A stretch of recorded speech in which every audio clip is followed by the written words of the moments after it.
My name's Shannon, and I work here at the library in the Newspapers and Family History team. We're a small team in the library who are very passionate about family history and who use Trove quite a lot in our work. Today we're going to be taking a look at Trove newspapers for family history research. As Ruby mentioned, we'll be having very short question breaks during this presentation, as well as some time for questions at the end. So in today's webinar, it's the very first time we've ever run this session as a webinar. We'll be going over some search tips for searching Trove. Some of you might already know some of these search tips, but hopefully we'll have some search techniques that you might not be aware of.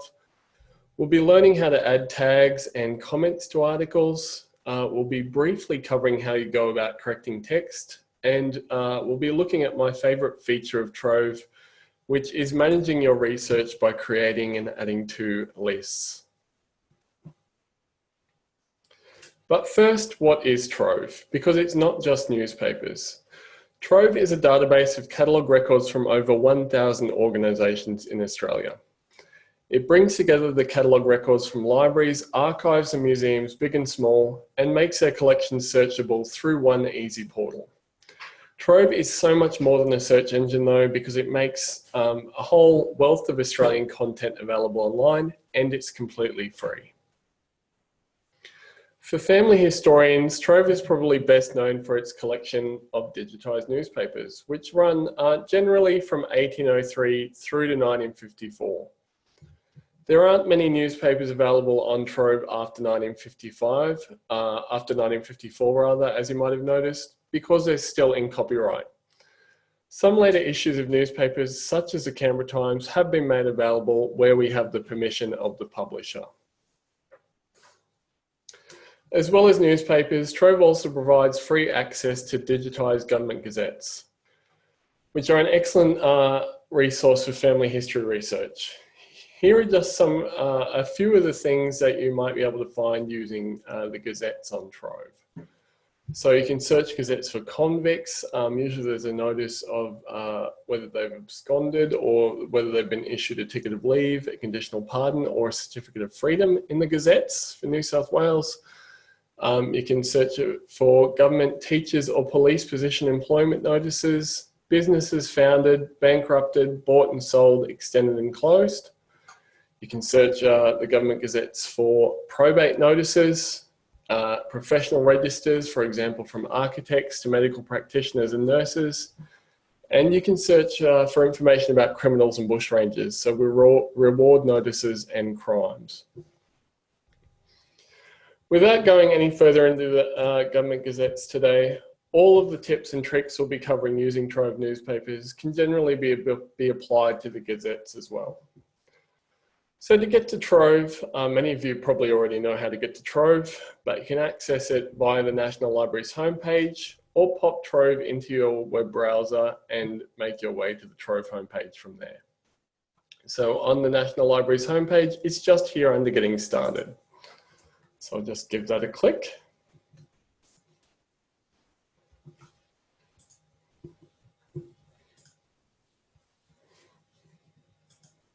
And here we are at the Trove homepage. I just wanted to briefly go over some of the elements that we can see here on the screen. So the very first thing that you might notice is that collections are searchable on Trove each have their own dedicated zone. You can search across all of the collection formats at once by using this search bar up here.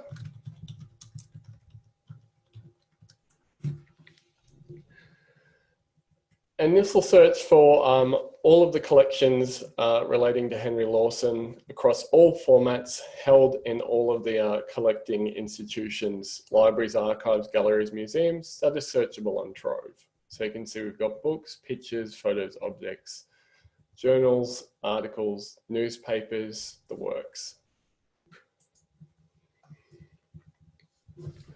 Or you can click on a zone to limit your search to a specific format. So if I just wanted to look for images relating to Henry Lawson, I might click on pictures, photos and objects and type in Henry Lawson in here. Oh, I can't spell. okay? And that'll limit my search to those formats.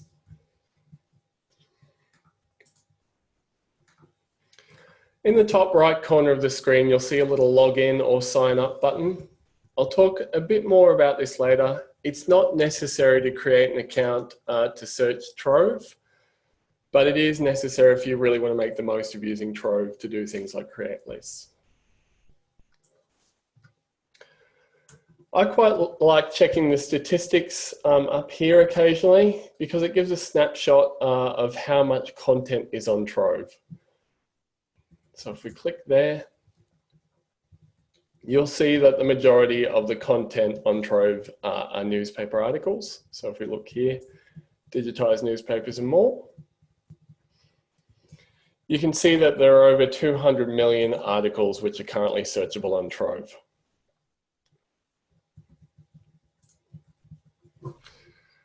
There are also the Trove forums up here.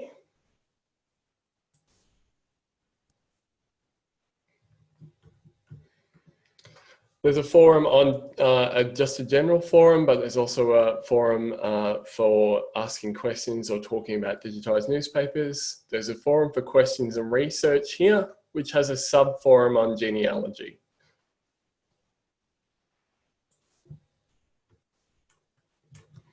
Okay, so you can see a lot of people here have put out notices requesting information or trying to reach out to other family members who might have researched specific people or families. You can search the forums just by using this little tool up here.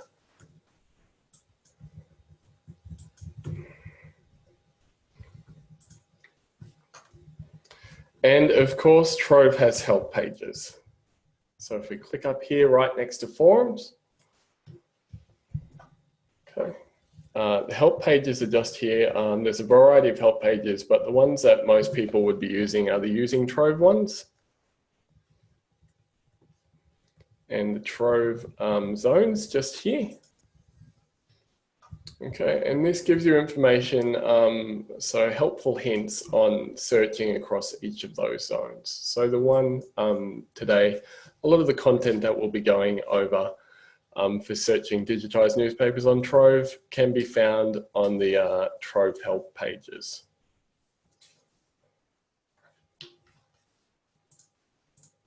I'll just go back.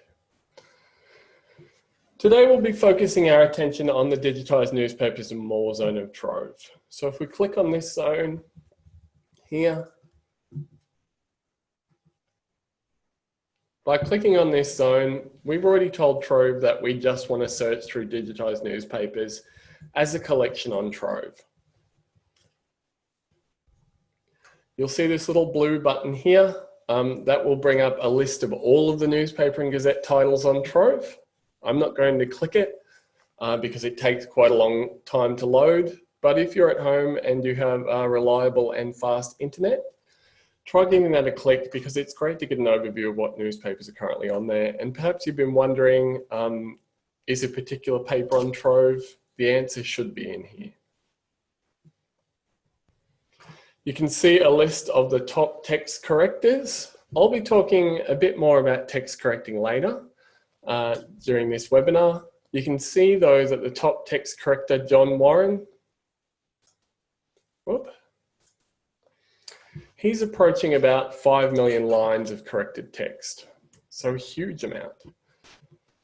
And right down the bottom here, another one of my favorite links on Trove is upcoming newspaper titles. So if you're wondering, my newspaper hasn't been digitized yet, is it going to be digitized?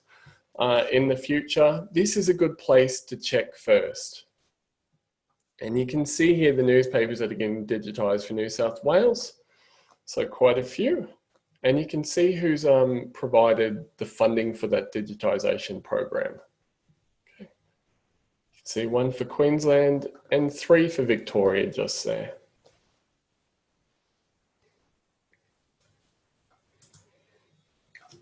Okay. With searching in Trove, broadly there are 2 ways of locating an article using Trove, searching and browsing. And which one you use will depend on how much information you might already have.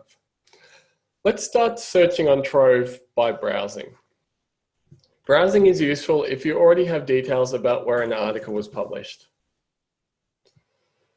which might not be often, but you might know, for instance, when an obituary was published. Perhaps you've used an excellent resource, and I'm just going to Google here.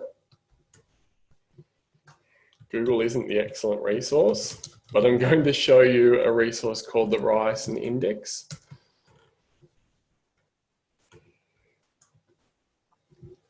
So the Ryerson Index is an index to death notices which were published in Australian newspapers, commencing with the Sydney Gazette in 1803.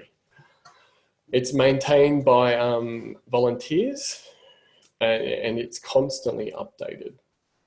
And it's free, and it works quite well with Trove. So we're just going to search the Ryerson Index for a death notice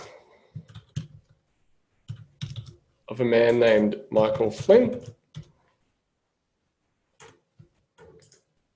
who passed away in 1867. Okay, and I know he passed away in 1867, so I'm just going to put that exact year in there.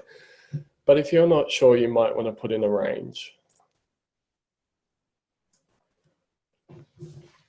Okay, so we've clicked search, and we can see that there were 3 notices published relating to Michael Flynn, who passed away in 1867 on the 6th of November.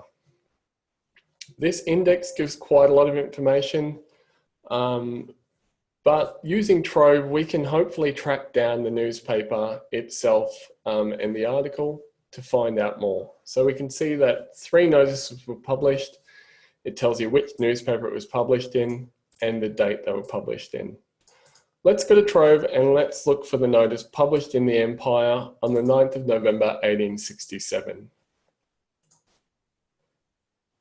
So we're back at Trove now, and we're just going to browse by titles here. We're going to go E for Empire. Okay, there's 2 newspapers with that titles. The other newspapers that his notices were published in were the Sydney Morning Herald. So it's a Sydney newspaper just here. I just click there, and you can see it keeps funneling me down to narrow down the browse feature. So it was 1867. Okay, and we can select a month using this drop-down menu just here. So it was November. And we can select the day from the calendar just here, so the 9th. Okay, if we hover over the page, you'll see this view page pop up here. You can jump out to the page there, or you can jump out to an article published on the page by clicking just here.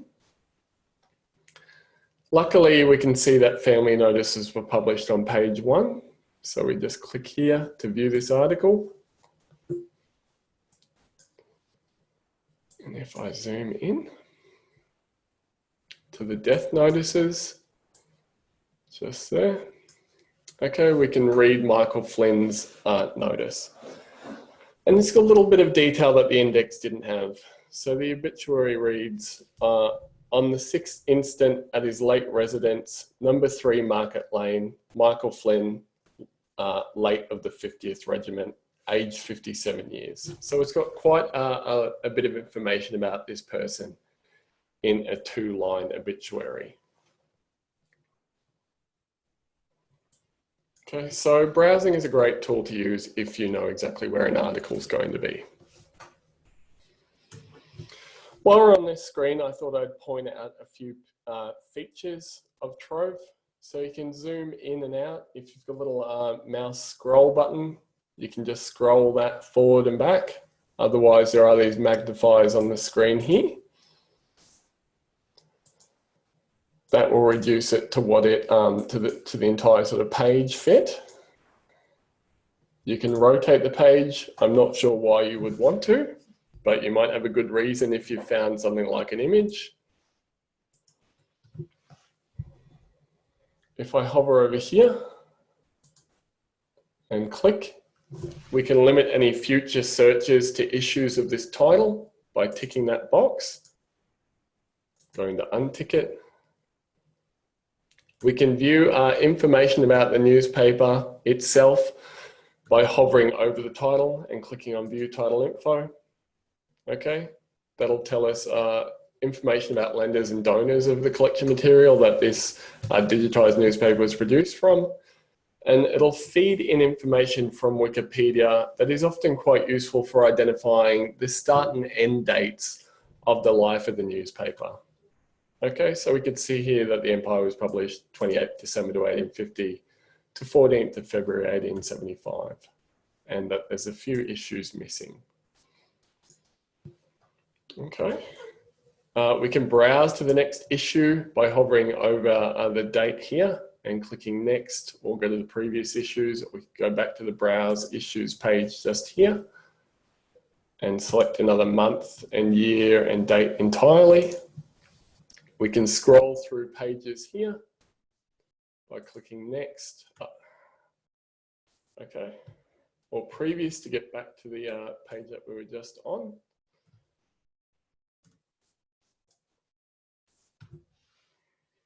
Over here on the left of the screen, there are a variety of options.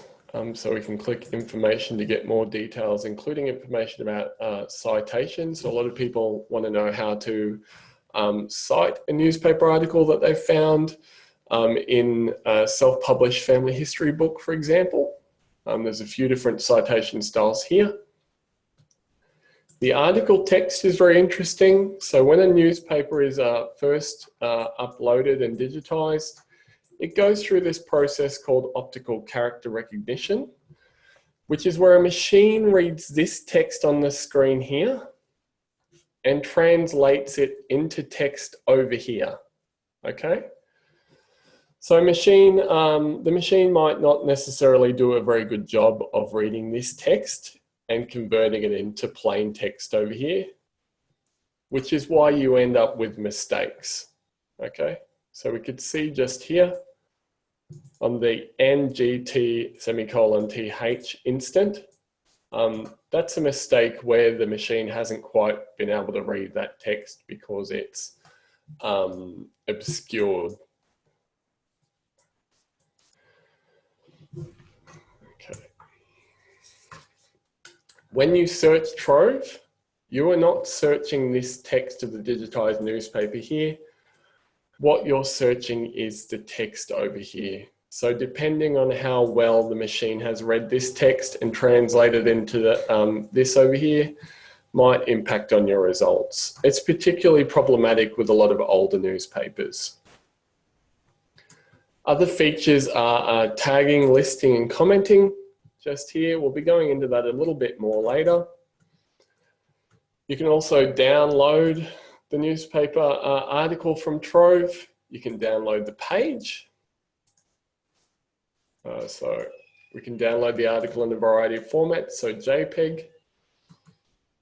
Okay, we can click on that and it'll produce a page that we can download the JPEG from. You can download it as a PDF, or as you can download the machine read text over here by clicking on text. Okay. You can also download the entire issue or the whole page by clicking on this drop down here. There's a buy option here. So what's made available on Trove is the low resolution capture of the newspaper. Usually it's digitized from the microfilm. So that's an option if you possibly need to buy a high resolution or better quality image of an article than what you're able to get on Trove. Okay, and it'll take you to our Copies Direct page. If you click Order Now, and you can complete the online order form. It's roughly $16.50 for a general scan, or about $45 for a high resolution quality print. You can also print out the article by clicking on print here as image or as text over here.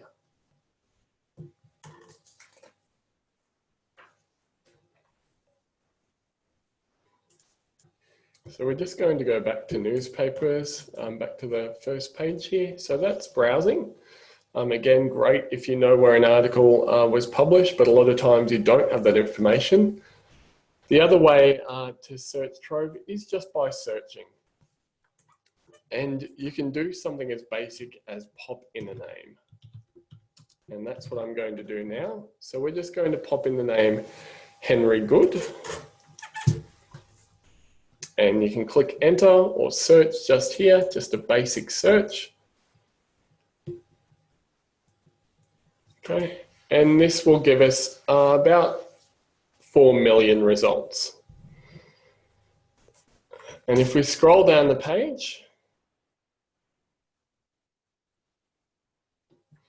you can see we're getting a lot of results that might not necessarily be terribly relevant. So we've got results for Henry Healy, Director of Good, Durrant and Co. We've also got Henry, A Good Suggestion, which is a comic titled Henry. And in one of the boxes, he said, Henry, it's a good game, which is why that's coming up. The reason we're getting so many irrelevant results is because if I search for Henry Good, as we've done like this, Trove will give me results for all articles where those two words appear, no matter how unrelated those two words are to each other. Of course, the most relevant articles should float to the top. And you can see we've got a Henry Good just here. But this isn't a very useful way of searching Trove for a name or a phrase. So instead of just popping a name in, I'm going to structure my search like this by putting the name Henry Good in quotation marks. And you can see we've gone from about 4 million results to almost 7,000. So that's cut down a lot of those irrelevant results. By using quotation marks, I'm performing what's called a phrase search. Some of you may know it as a near search. A phrase search of Henry Good will find the words Henry and Good when those two words appear next to each other in an article. So it's very useful for looking for names. This search, however, still allows for one word in between Henry and Good. So if he had a middle name, he would still appear as a result of this search. And we can see here those two words are highlighted. Trove's found Henry and Good, but it's allowed Harry in there. This allowance for an additional word in between a phrase is what's known very appealingly as a phrase slop. In this case, the phrase slop has a value of 1 because it allows for just one word in between Henry and Good. But what if I want to increase the number of words between Henry and Good? What if Henry Good had 2 middle names? I can still do my phrase search like this, but increase the number of words in between Henry and Good by adding a little symbol called a tilde after my phrase search. So the tilde should be in the top left of the keyboard. Usually it's under the escape bar next to the 1 bar. It's just a squiggly little line that looks like that. And you might have to hold the shift key and press it. And then I add the number 2. This increases the number of words that can be between Henry and Good to 2 words. Or as another way of putting it, we've now increased the phrase slop value to 2. So now my search will pick up articles where Henry Good is written in the newspaper with 2 middle names. So if he happened to be called something as fantastic as Henry, well, not Henry, Henry Hubert Egbert Good, then Trove, a Trove search like that should still find him. Even more importantly, adding the squiggly tilde symbol and the number 2 will also find articles where the phrase is written with reverse word order. So if I searched for Henry Good like this, I'd still get results where his name is written surname first, given name last. Okay, so a very important technique to use, especially for locating things like obituaries, where the last name is often written at the start of the obituary or death notice or funeral notice.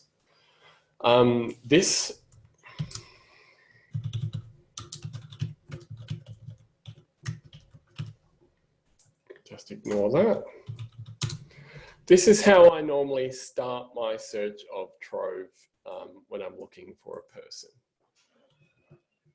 You can increase the number of words in between a phrase, so we can increase the number of words in between Henry and Good by increasing the number after the tilde symbol. For some obituaries, you need to put in a 6 or an 8 after the tilde symbol in order to find them through a Trove search. Because of the way that obituaries are structured, with surname at the beginning of the obituary and given name usually somewhere in the middle or at the end of it. This might give you a huge number of relevant results, which is why it's good to have indexes like the Ryerson. So there's still a place for indexes, even though all of this content has been digitized. If you don't want any words in between a phrase, you can pop in a 0 after the tilde.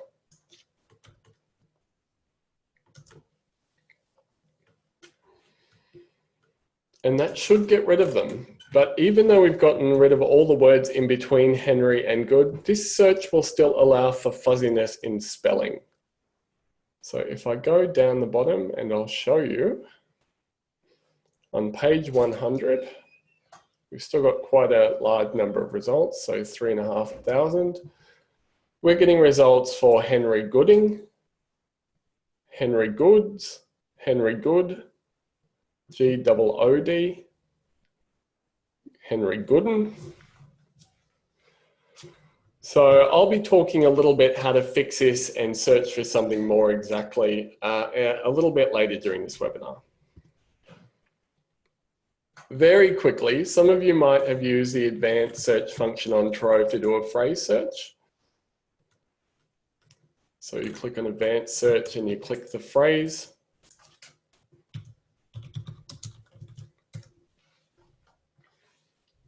All that's done is the exact search that I did before where we put his name in quotation marks.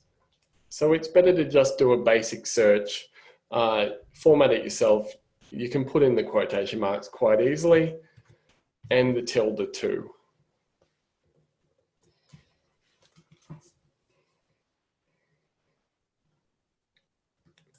So with that explanation out of the way, let's continue our search for Henry Good. Trove makes it very easy to refine our search to a particular place or time by giving us these filters on the left of the screen. So if I know my Henry died in Rockhampton, Queensland during the 1920s, I can refine my search to limit it to newspapers which were published in the state that he lived in. So we could go place Queensland.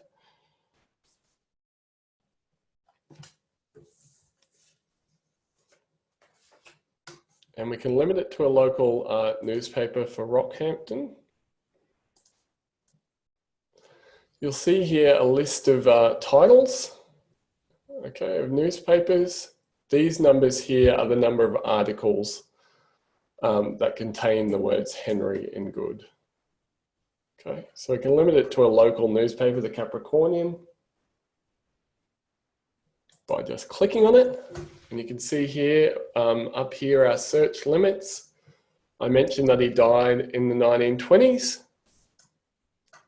So we can click on decade and limit our search. And you can see that number is always going down as we continue to limit.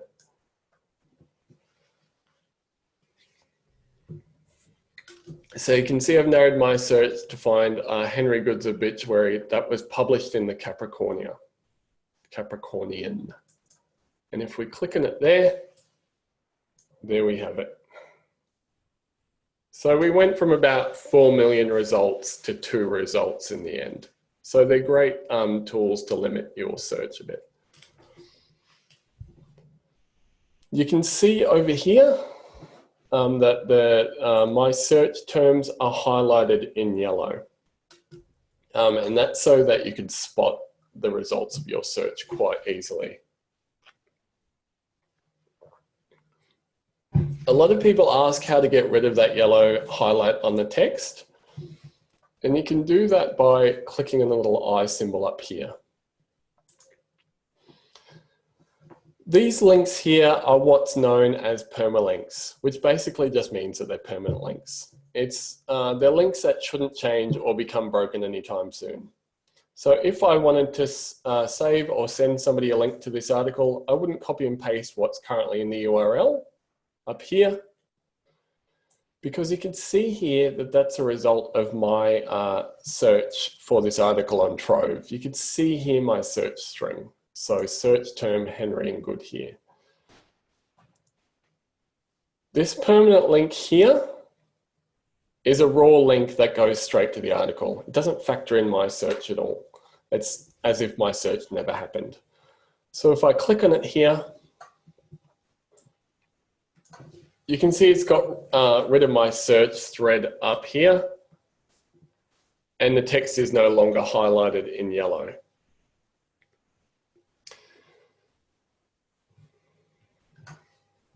Okay, let's continue on by going back. Okay, so I'm just going to clear all my search limits here.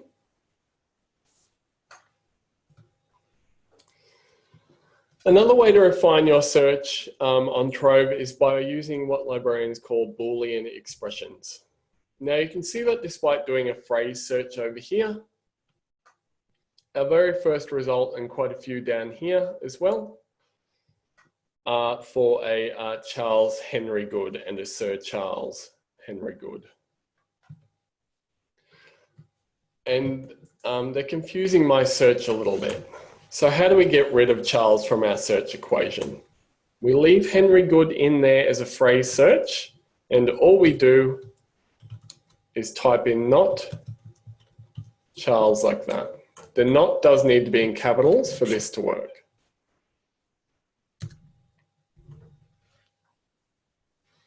Okay, and you can see Charles has disappeared from our search equation.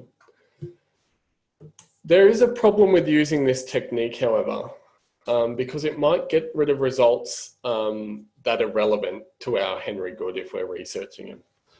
It will remove all articles that contain the words Henry.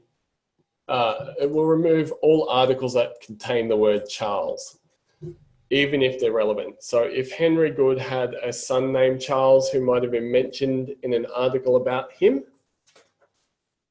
then the article would not appear using this particular search.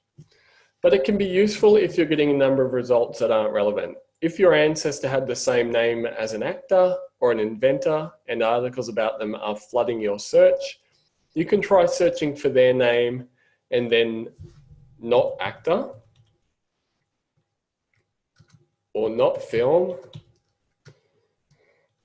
or not inventor to get rid of those results. I have an ancestor who lived a relatively quiet life, but he has the same name as a very famous inventor. So of course I have to do not inventor quite often. So that's how you eliminate words from the search equation. It's useful, but it's not my favorite Boolean expression to use. My favorite Boolean expression to use is the word and. So this does the opposite of not. It tells Trove to combine our search phrase, so Henry Good here,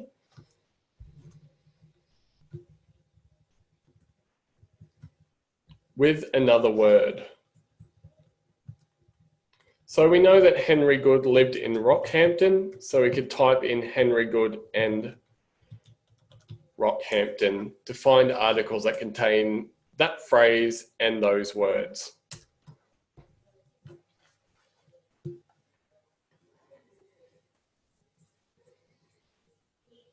Okay, and you can see we've got about 786 results here.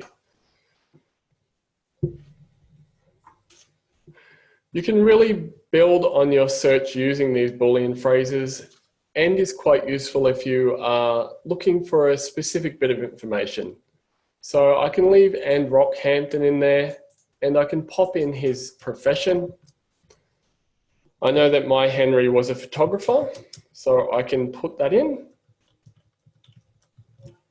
So Henry Good and Rockhampton and photographer. And we can search just there. And we can see now we've got 168 results.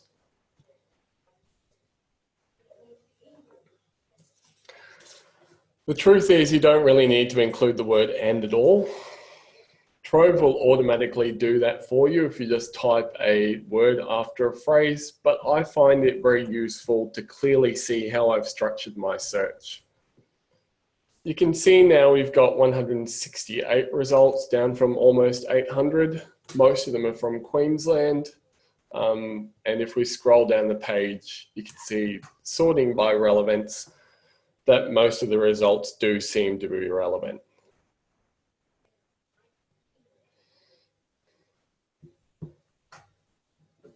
So if you know the name or occupation or the names of children or the parents or spouse of an ancestor or any other identifying features such as an address, try phrase searching for a person like this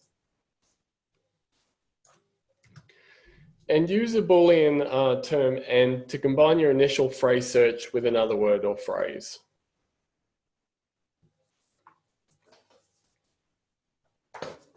I do have one last advanced tip for searching on Trove. I've shown you how to increase and decrease a phrase slop to include or exclude things such as middle names and reverse word order, but that still allows for variation in spelling as we've seen with Henry Good. We were getting results for Henry Gooding, Henry Gooden, Henry's Goods. So what if you wanted to do an exact search? It's a little bit complicated, so bear with me as we look at how it's done. And I'm going to step away from Henry Good, and I'm going to use another example with the name Frank Major.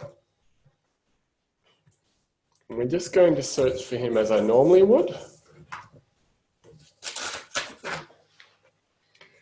If I just search Trove for Frank Major like I usually would, even using the technique of phrase or near searching, if we scroll down the page a bit, you can see I'm getting all kinds of results that aren't relevant.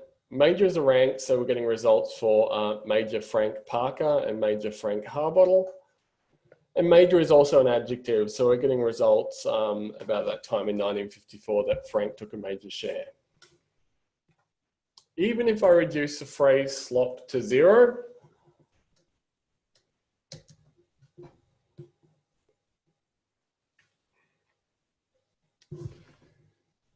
it's still not quite an exact search.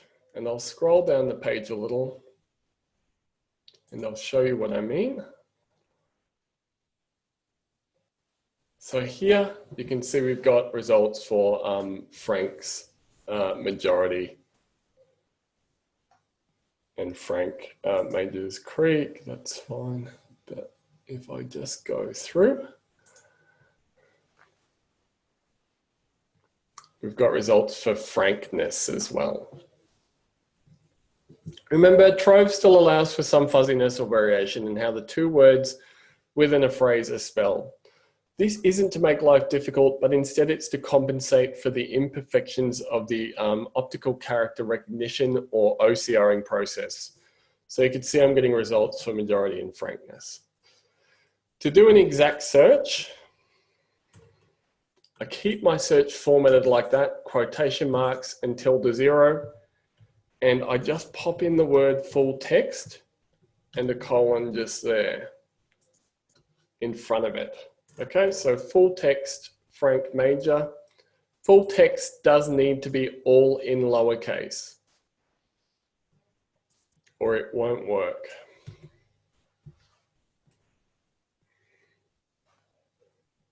Okay. And if we scroll through, you can see it looks pretty good. It looks like we're just getting results for Frank Major, even right at the end of the search results, which are the least relevant, of course. So we're not getting any middle names. We're not getting any variation in spelling of Frank Major. There's no fuzziness at all, but you're missing out on some things like reverse order. Often you don't want to do an exact search because you'll miss out on things. Remember, allowing for some inaccuracy is useful. The one thing to keep in mind is that it's better to start broad and then refine. Try using Boolean expressions or terms to build your search. That said, if you have a family name who has the same name as a ship or a rank, doing an exact search can be quite useful. So that's the basics of searching Trove. All of the tips about Boolean searching can be found on the Trove help pages for digitised newspapers and gazettes. Now that we've run through searching, I thought it would be a good time to answer one or two questions from our viewers today. So Ruby, are there any questions about searching on Trove? We do just have the one question that came in with Nicole. And it's in terms of doing a phrase search, she used to be able to add a year next to the quotation marks. She would then get asked to search within that year, but it looks like this hasn't been appearing anymore. So for instance, she gives the example, Henry Good in quotation marks in 1929. Okay, so like this, and then the year like that. Mm-hmm. Yep. Okay. So it does look like it is appearing with that prompt to search within the date. So it could be whether you're using Explorer or Chrome, or there might have been an update with that. It should work. If it's not working, try perhaps using another Internet Explorer or Chrome or Firefox and see if it works there. That could be it. Yeah, give that a go. All right, thanks. And one more. Marley asks, what if you don't know the first name and you want to search on the surname? My family name is Field and I have all kinds of problems. Yeah, it's a little tricky searching for just surnames. Usually you need a first name. You could try, if you know where they lived, try doing something like Field and the name of the town that they lived in, but you're still going to get a lot of results that aren't terribly relevant. You can over here under Find Your Results, limit the category of article. So perhaps if you're just looking for family notices, you could try there, or you could select all the ones. I imagine with a surname like Field, you're getting a lot of sport notices. You could try searching the ones that might just be relevant to family history. So articles and articles and family notices, and not selecting sports and games and things like that. Great, that's all for now. Okay, we'll go on. Now that we've covered searching, let's turn our attention to how we can use Trove to manage our research. So let's go back to the Trove homepage.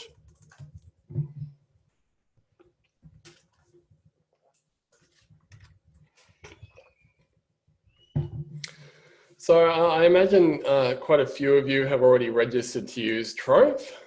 Trove is different to membership to the National Library. If you have a National Library of Australia library card, it's different to membership to your local library.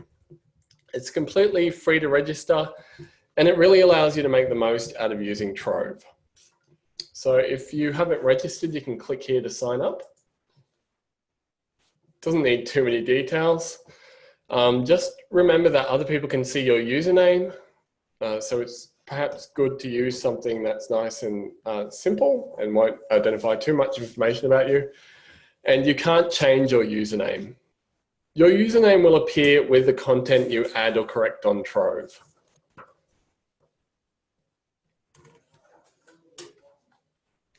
So I'm just going to log in with my username up here.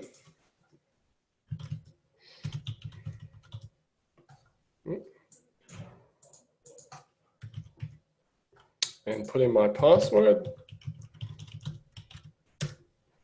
Yep, worked, good. Okay. So the first thing that we're going to be going over in tracking your research is tagging. Tagging is a way of describing the content of an article that you might have found on Trove. It makes finding content easier and flags information for yourself and for other users. As an example, lots of female ancestors might be mentioned in a newspaper using their husband's first name or initials. So if I search for a female ancestor,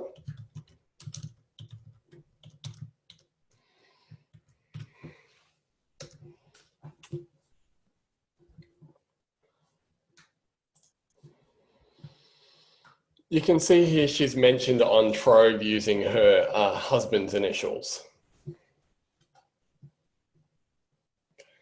You can see a few of the articles are already tagged.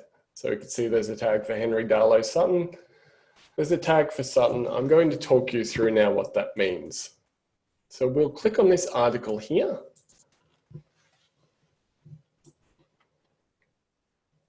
Okay, it's about a party farewelling, I think, her grandson. It's titled More Brave Boys, but you can see over here the OCR text is Moe Beeve Boys, and there's a pleasant party of Smollett 50 modder at the Residonco of Mrs. 2D Sutton. Okay, so you can see over here the machine has done an okay job, but not a perfect job of reading that text and converting it into this text over here. Mrs. H.D. Sutton's name was Sarah Ann, but because this article only mentions her as Mrs. H.D. Sutton, you won't find her, you won't be able to find this article on Trove if you search Trove for Sarah Ann Sutton or S.A. Sutton. So I'm going to tag the article by clicking over here, clicking tag. You can see there's 0 tags currently. I'm going to add a tag, and I'm just going to pop in her name. I can keep my tag private here just by clicking this little box, but I don't want to keep it private because I want other users to be able to find this article by searching Sarah Ann Sutton, and I can click save just here. Okay, and we can see that tag's now been added to Trove. So if I search Trove now for Sarah Ann Sutton, this article should appear because I've tagged it.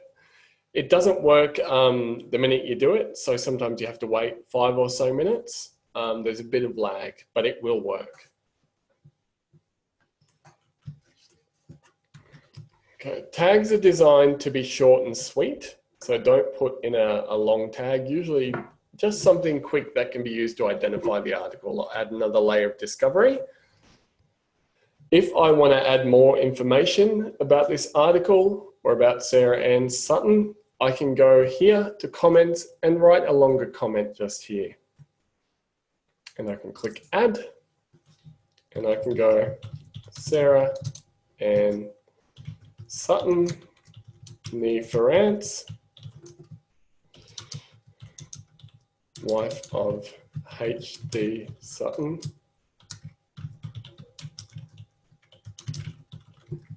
Just like that. And again, I can keep it private. You can add quite a lot of information in that comment section. You can see it's allowing me to add in 4,000 characters. And I can click save. So now whoever comes across this article and goes, maybe who's Sarah Ann Sutton? If they click here, they'll have all that information. So Sarah Ann Sutton, I provided a comment explaining my tag. Both tags and comments become searchable on Trove. So if you've come across an article and haven't been able to find something, it could be because it's tagged or commented. So I'm just going to show you very quickly my search. of newspapers here. And I'm going to search for the ridiculous word woozle wazzle, just to prove my point. I added this comment on Monday into the Hamilton Spectator and Grange District Advertiser. The word woozle wazzle isn't anywhere in this newspaper, I think. I haven't read the entire thing. The only reason it's appearing from a result of my search is because I added it in as a comment. So now that we're done with that, I better delete it before Trove gets angry.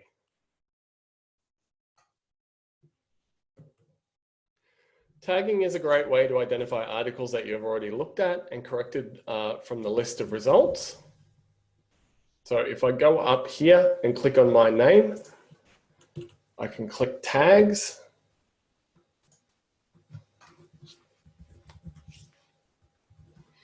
This is my tag cloud, okay?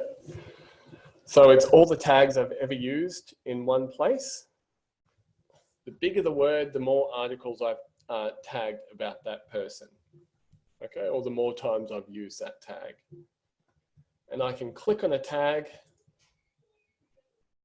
It will bring up all of the items tagged by me with that tag. And if I click on newspapers, you can see that I've tagged 24 articles with that tag.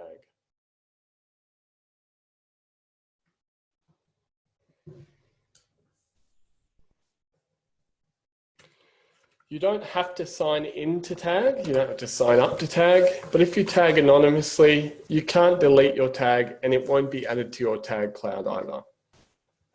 So that's tagging.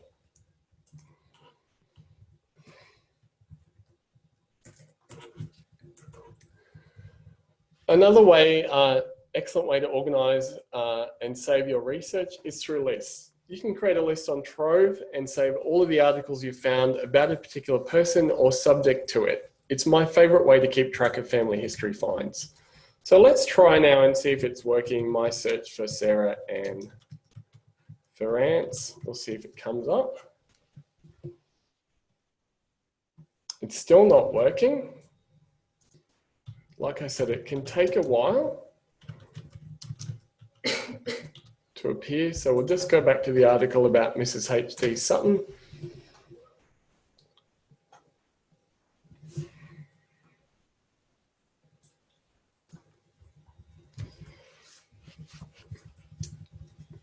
And I'm going to add this article now to a list. So all we need to do is click over here. You'll see these 4 horizontal lines and a list will pop up if you hover over it. And we can click add. It doesn't appear in any list currently. And I'll create a new list. If I've got lists already, I can add it to that list by clicking the box and clicking save, but I don't want to do that. I'm going to create a new list. So we'll call the list Sarah and Sutton, Nee Ferrance.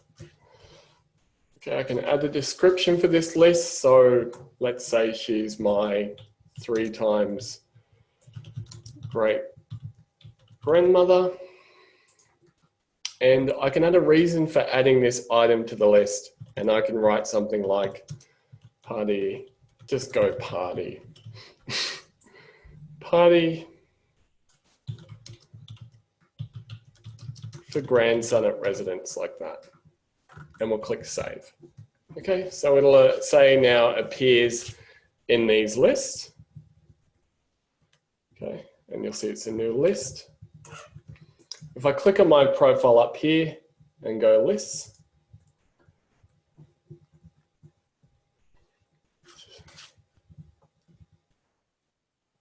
they're all sorted in alphabetical order. And there's my list for Sarah Ann Sutton. All of the information that I popped in is there. So she's my 3 times great grandmother. There's the article. And there's my note for adding it to the list about why I added it in there.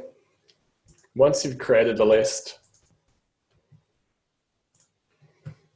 it's very easy to add additional items to it. So say this here, that's not her.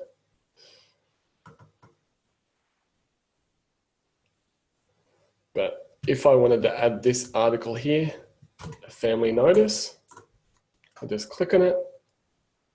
I click on list here. I click add. And it'll appear up top because that's a recent list I've created and added to, and I can just click save. And again, that's now added to my list, in my profile.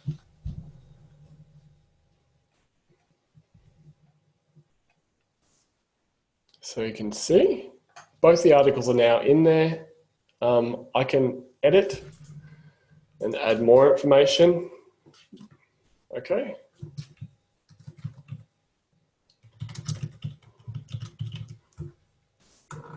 I can delete the comment. I can even edit the information about the list itself. So I can change the title of the list. I can decide to make my list private if I wanted to, or I can decide to make it public. And I can change my description of the list as well.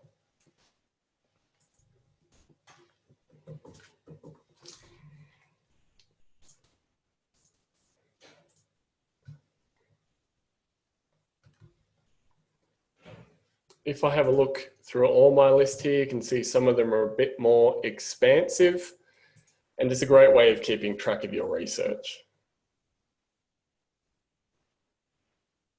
Okay, and it's a great way of picking out the information that might be contained in an article without necessarily having to go through and reread that article. So you can see here, this is the only article that mentions Eva Gertrude Burton's mother. And you can even identify patterns through reporting about events. So you can see here, there was a story published in October 1928 about 200 chickens being locked in the kitchen. And about 10 days later, those 200 chickens had increased to 500. It never happened. Okay. So before we go on, do we have time for any questions? I think we're running a bit behind. So we are past 2 o'clock, but that's okay. Tracy did ask whether the list is only specific to you and no other users, but I believe, Shannon, you covered that with your public and private options. That's right. And Angela just asked a quick one. Is there a way to change tags?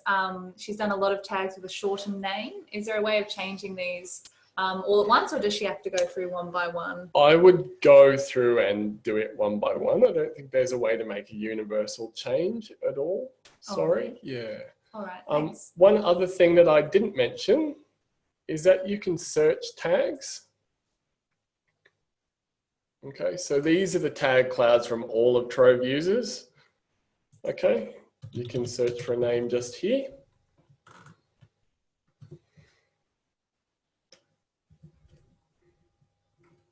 Taking a little while to load, so we might just leave it, but it does work. And you can also search lists. So it's a good way to start your research by seeing what other lists by just searching in here to see what other list might be out there. So list, yeah, collections of newspaper articles added to a list. Okay.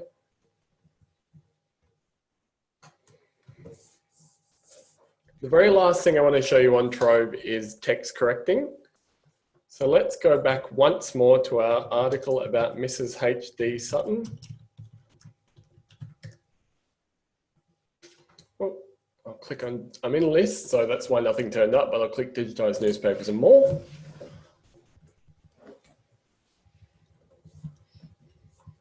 Okay, so we click there. Remember, when you're searching Trove, you're not searching this over here. You're searching this here, okay? When an article is put on Trove, it goes through that process of optical character recognition.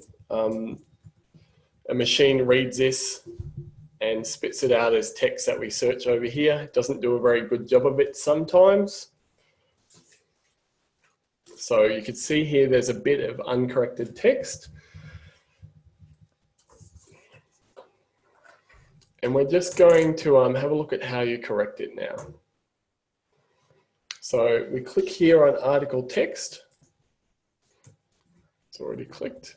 Up here, there's a fix this text button.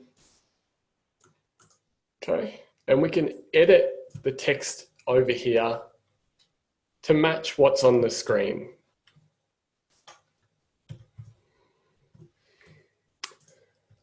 So the trick with this is don't get creative. It does need to match what you can see in the newspaper there. So we can just make some minor changes.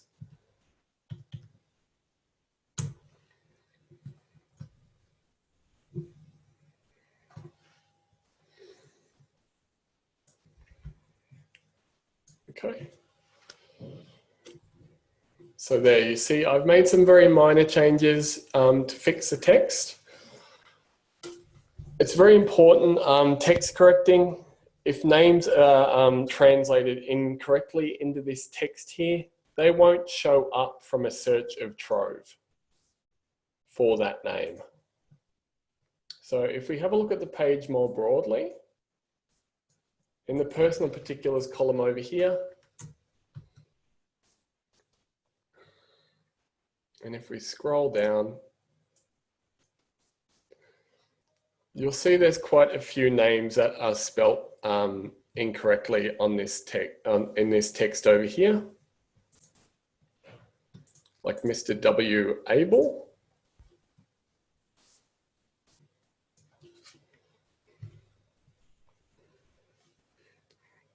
And we can keep going through and fixing a few more. Mr. G. N. Stewart. This will now make those names findable through a search of Trove, whereas before they might not have been. Okay, so you can see why text correcting is very important. And over here, if I click on my profile and click on text corrections,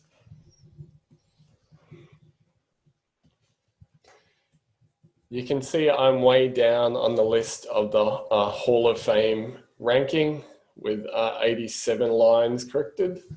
I've got a ways to catch up to John Moore, and I don't think I'll do it ever.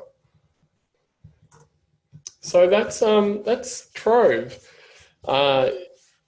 Using Trove to keep a track of your research. But before we finish up today, I do have a few final tips. So we'll just go back to our PowerPoint presentation. So what should you be searching newspapers for? So search newspapers for, well, as we've seen, all family names, for birth, death, and marriage notices, articles, advertising, results, for exams and sporting.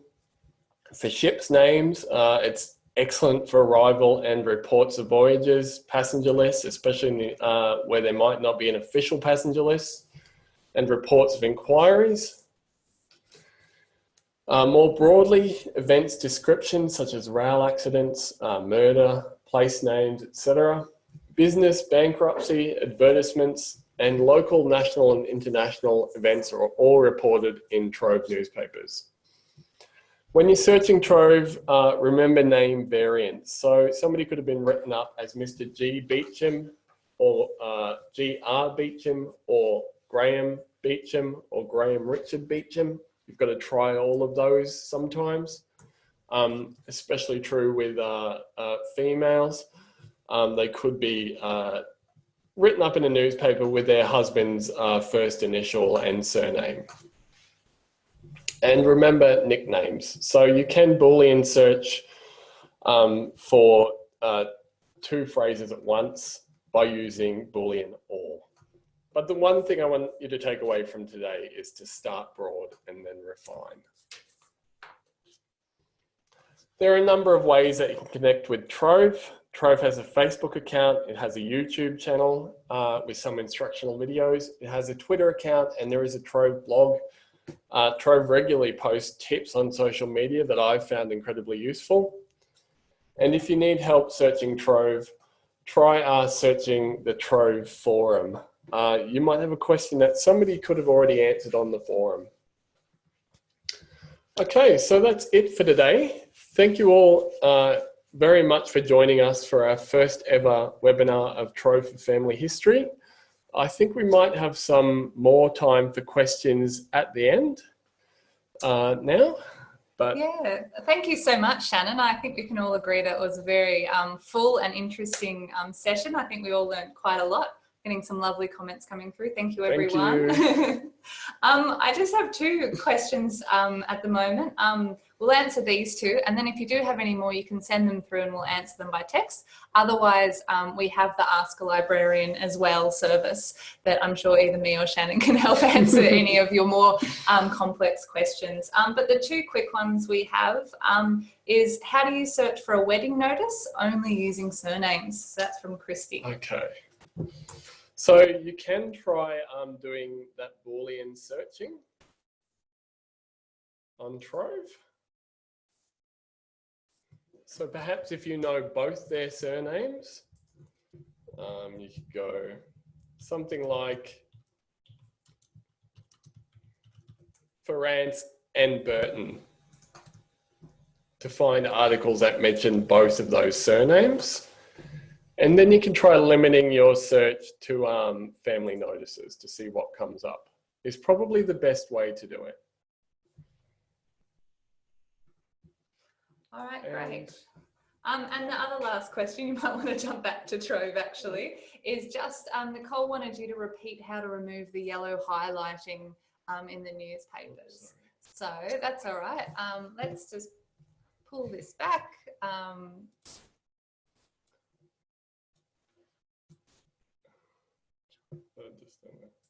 There we go. Sorry about that, folks. That's okay. Sorry, what was the question again? How to remove the yellow highlighting from the newspapers. Yeah, so we covered that very briefly earlier, but I'll just show you again very quickly.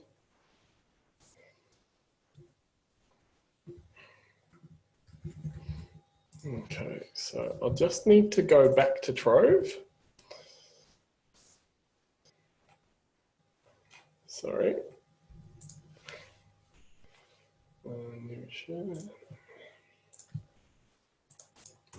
So say I do a search for Henry Good like that, and I'll just search in Trove newspapers. So here we are, we've done our search for Henry Good, and I'll just click there, and you'll see the text is in yellow highlight just here. To get rid of that search, the reason that that yellow highlight is there is so we can spot the results of our search here, and you can see in the URL. This is a link that's created based on our search terms. Okay, to get rid of it, we just click up here in details, and we click on what's known as the permanent link to the article. Okay, and now it's as if my search never happened. It's not factored into the search results in the URL here. So it's just brought up the article in as a clean link to it. All right, great. Well, that's all the questions for today. I'll jump back over to the PowerPoint, flick back to the end. So thank you, everyone. Thank you so much for Shannon. Like I said, if you do have any more questions, please send them through to Ask a Librarian. Someone asked whether we have any more upcoming sessions. We have a general Discover Trove session in July, and a digital discoveries, which is sort of more advanced Trove, as well as our e-resources here at the library. And both of those sessions are up on our website if you'd like to register for those. Also, someone asked, can I get notified of upcoming webinars? Hopefully when you registered for this, you indicated that you would like to sign up to receive. If you haven't, you can go to our website and sign up to our e-news. So if you look for e-news under our main heading, you can subscribe to the learning flyer. So you'll see both our on-site and our webinar sessions as well through that. I have posted a survey in the link. I'll just post that again now. And so I'd encourage you all to fill it out and to let us know what you think. But other than that, thank you all so much for coming, and have a great day. Thank you. Have a good one.